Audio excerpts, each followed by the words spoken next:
आप सभी साथियों का मेरे YouTube चैनल पर बहुत बहुत स्वागत है।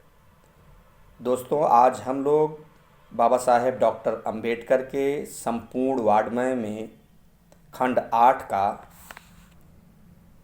जिसका नाम है हिंदू धर्म की पहेलियाँ, पर चर्चा करेंगे और देखेंगे कि डॉक्टर अंबेडकर ने हिंदू और हिंदू धर्म की कितनी गहराई से अध्ययन किया है।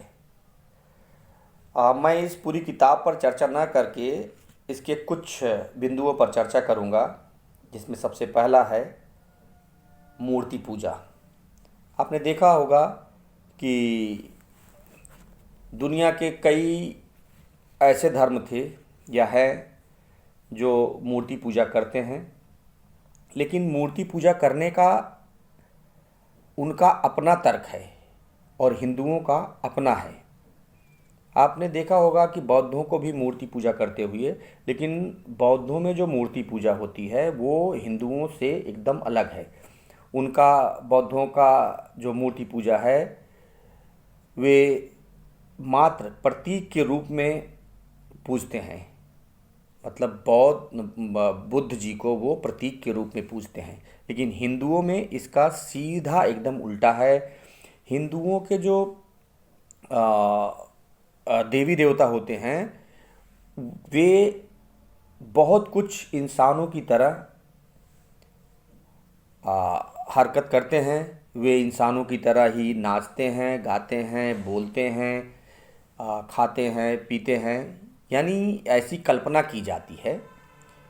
और क्योंकि हिंदुओं में मूर्ति में प्राण प्रतिष्ठा की जाती है और बताया जाता है कि मूर्तियों में एक बार जब प्राण प्रतिष्ठा हो जाती है, यानी मूर्तियों में जान डाल दी जाती है, मतलब मंत्रों के द्वारा।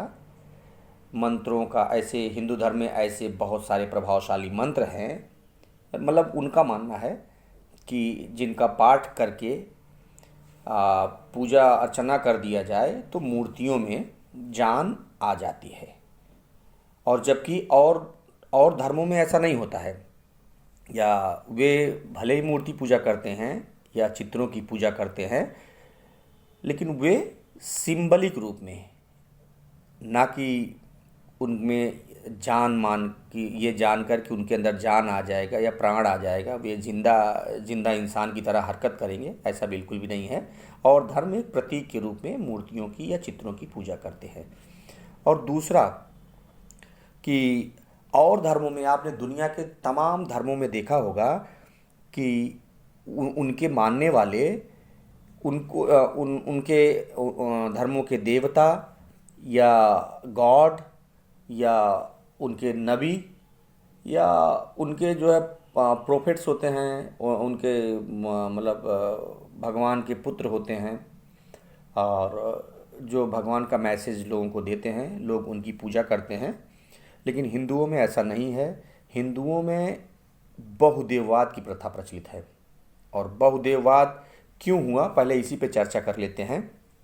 अगर डॉक्टर अंबेडकर के ही शब्दों में कहा जाए तो डॉक्टर अंबेडकर कहते हैं कि हिंदू समाज अनेक कबीलों और संप्रदायों का जमघट है, जहाँ प्रत्येक संप्रदाय में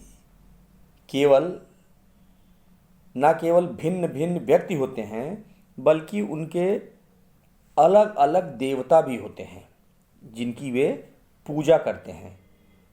और डॉक्टर अंबेडकर का मानना है कि भिन्न भिन्न समुदायों का विलय और समुच्चय सिवाय इसके संभव नहीं कि उनके भगवानों को दूसरे भी स्वीकार करें और उसी इज्जत के साथ उनकी पूजा करें जैसा वे लोग करते हैं।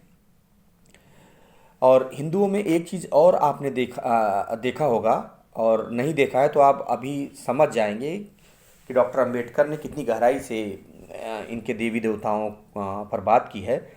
हिंदुओं में और लोगों के धर्म जितने भी हैं, उनके भगवान या जो थे वो पहले भी वही थे, आज भी वही हैं, उनमें कोई बदलाव नहीं हुआ उनके भगवानों में, उनके देवताओं में। लेकिन हिंदुओं के साथ ऐसा नहीं रहा। हिंदुओं के देवता समय समय पर बदलते रहे।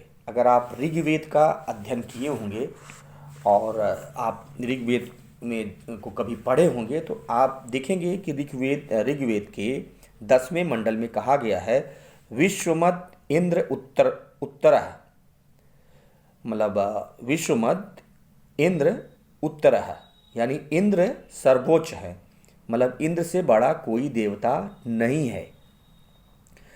हिंदुओं में और ऋग्वेद में, जो कि हिंदुओं का सबसे पवित्र और सबसे पुराना ग्रंथ माना जाता है, इंद्र को ही सबसे बड़ा देवता माना गया है।